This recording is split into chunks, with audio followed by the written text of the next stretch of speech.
Right now on WNCN, making the state fair safer. Some of that gray area bothers me a little bit. 4 sex offenders arrested over the 10-day event, and the Wake County Sheriff's Office trying to keep it from happening again.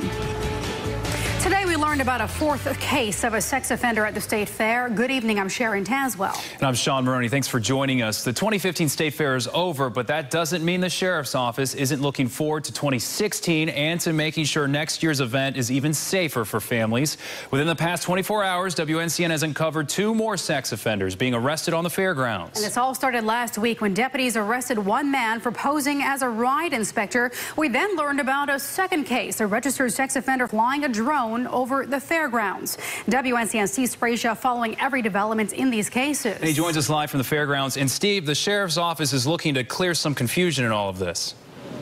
That's right. As they dismantle the fair right now, they're already making preps for next year's fair, including a possible rule change which would expand the areas where sexual predators are not allowed to go.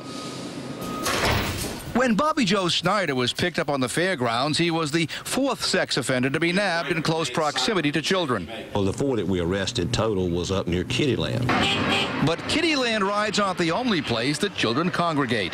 My concern is there's a lot of games set up throughout the Midway that's primarily for kids. The sheriff calling it a gray area of enforcement and says he wants to know if he's on legal ground to expand the sex offender zones to areas like that. I even want to get an attorney general's ruling on some of this stuff. And if we have to go to the legislature and say, can you clarify this a little bit? The sheriff says he's not trying to punish people who come to the state fair, but he needs to know what the boundaries are.